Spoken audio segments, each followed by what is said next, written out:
काय ते थोडी तर लाज बाळगा.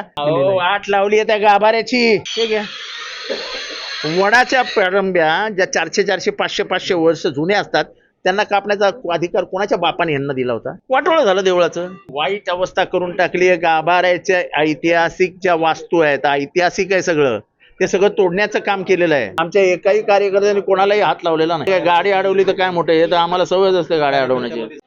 आमदार जितेंद्र आव्हाड आज तुळजापूरच्या दौऱ्यावर होते आणि तुळजापूर मंदिराची त्यांनी पाहणी केली. मंदिराच्या संदर्भामध्ये त्यांनी भूमिका घेतलेली आहे आणि आता त्यानंतर तुळजापूर मंदिरातून निघताना मोठा गोंधळ झाल्याची जी परिस्थिती ती पाहायला मिळाली होती. त्यानंतर स्वतः आव्हाड साहेब आपल्यासोबत आहेत.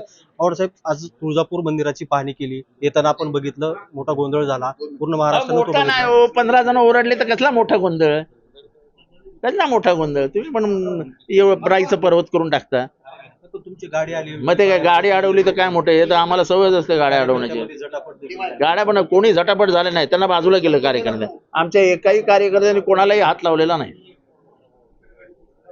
आज मंदिरात तुम्ही पाहणी केली, प्रामुख्याने तुम्ही जो मुद्दा उपस्थित केला की ऐतिहासिक ठेवा आहे, गाभाऱ्याच्या संदर्भात आपण भूमिका घेतली, पण गाभाऱ्याची जी आपण आतमध्ये परिस्थिती पाहिली, वाईट अवस्था करून टाकली आहे. गाभाऱ्याच्या ऐतिहासिक ज्या वास्तू आहेत, ऐतिहासिक आहे सगळं, ते सगळं तोडण्याचं काम केलेलं आहे. हा पाप आहे. नतमस्तक झालेले, माई भवानी समोर नतमस्तक झालेले छत्रपती हे कोणी बघितले? तर आज तो एकच दवगड आहे जो म्हणतो की मी बघितलेत. तो जर बोलायला लागला तर अख्ख्या महाराष्ट्राच्या डोळ्यात अश्रू येईल, जग रडायला लागेल. तो साक्षीदारच तुम्ही उडवताय. पण दुसरी बाजू बघितलं तर आपण शिळांना काय तडे गेलेले आहेत, मंदिरामुळे गेले. हे नको ते रिपेअरिंगचं काम करायला कशाला पाहिजे? 4.5 फुटाची भिंत आहे, त्या 4.5 फुटाच्या भिंतला ड्रिलिंग करून ते ड्रिल आतमध्ये घालवलंय. कोण सांगते नको ते काम करायला? अहो, तुम्हाला माहिती आहे ना, एखादा भूकंप आला तर होतं काय, दगड हलतो ना, दगड हलल्यावर दगड सोडून देतो. तसा जेव्हा तुम्ही ड्रिल घालता तेव्हा तो दगड दगडाला सोडून देतो. आता isakal.com आहे देशातील नंबर 1 ची मराठी न्यूज वेबसाईट. प्रत्येक अपडेटसाठी isakal.com ला नक्की भेट द्या. वाटोळं झालं देवळाचं. व्हॉट्सअप जिथे एवढी साधी अक्कल नाही तुम्हाला? याच्यामध्ये आपण जर पाहिलं तर पुरातत्व विभागानं जो आहे तो त्याचं स्ट्रक्चरल ऑडिट केलेलं आहे, त्याचा आणखी कुठलाही हा घ्या रिपोर्ट. हा रिपोर्ट आहे एक्स डायरेक्टर सिन्हांचा. ते काय म्हणतात ते दाखवा तुमच्या टीव्हीवर, तुम्हाला सगळ्यांना देतो याची कॉपी. त्याचं म्हणणं हे काही करायची गरजच नाही. आणि ज्या पद्धतीने हे बांधकाम केलं गेलंय, त्यांचं म्हणणं की दगड सुद्धा श्वास घेतो, त्याला सुद्धा हवा पाण्याची गरज असते. इतकं त्याच्यात सिमेंट भरलंय. अहो कशाला? ते पारंब्याचा व्हिडिओ दाखवा तुम्ही. ते वडाचं झाड कसं कापलंय बघितलंय? कधी दाखवलं तुम्ही टीव्हीवर? नाही दाखवलं. हे घ्या, हे घ्या. वडाच्या पेरंब्या ज्या 400 500 वर्ष जुने असतात त्यांना कापण्याचा अधिकार कोणाच्या बापाने यांना दिला होता? हे बघा कसे कापलेत. दाखवले जरा व्यवस्थित. हे बघा, कटिंग मशीन वापरले. कटिंग कसं झाड जिवंत राहणार? माझा दुसरा एक प्रश्न आहे की आज आम्ही जिल्हाधिकाऱ्यांना ज्यावेळेस भेटलो त्यावेळेस त्यांनी सांगितलं की शिखर उतरवण्यासंदर्भात किंवा गाभारा नवीन बांधण्यासंदर्भात अद्याप कुठलीही भूमिका आपण मंदिर संस्थान म्हणून घेतलेली नाही. आठ लावली आहे त्या गाभाऱ्याची.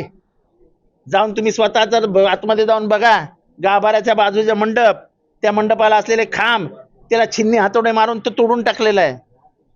अहो, त्याला 12व्या शतकातला छन्नी आणि हातोडा वापरलाय त्यांनी. कसं कोरीव बांधकाम केलंय, कसं कोरीव काम आहे त्या दगडावरती. काय ते थोडी तर लाज बाळगा. त्या कलेक्टरला जाऊन सांगा, बघा येऊन, तू स्वतः बघ येऊन. एकीकडे आव्हाड साहेब, इकडे आपण जर पाहिलं तर राणा जगदीशसिंह पाटील जे ते आपले स्नेही आहेत. आपण या विषयावर स्पेसिफिक त्यांना जर आपण या संदर्भात तुम्ही बोललात का, किंवा असं मी जाहीर भूमिका घेतली आहे. मी काय लपून छपून आलो नाहीये. मी 6 दिवसापूर्वी हे जाहीररित्या बोललो आहे की देवळाला हात लावू नका. तुम्हाला बाह्य सौंदर्यीकरण करायचंय करा, कोणाला मला काही त्याच्याबद्दल बोलायचं नाही. पण ज्याचा ऐतिहासिक संदर्भ आहे अशा एकालाही हात लावू नका. अहो, ती विहीर आहे बाजूला. ती विहीर कोणी बांधली आहे? अहिल्याबाई होळकर. म्हणजे अहिल्याबाई इथे येऊन गेल्या, त्यांचं नाव आहे तिथे. छत्रपती शिवाजी महाराज स्वयं या देवीच्या दर्शनाला येऊन गेले. आता ज्या दगडाला त्यांनी स्पर्श केला तो दगड म्हणजे किती मौल्यवान आहे आमच्यासाठी. तो दगड उचलून फेकून द्या ना तुम्ही.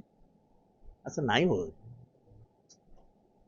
तिथे श्रद्धा आहे, तिथे भावना आहे, तिथे इतिहास आहे, त्रिसूत्री संगम आहे हा. असं कसं चालेल?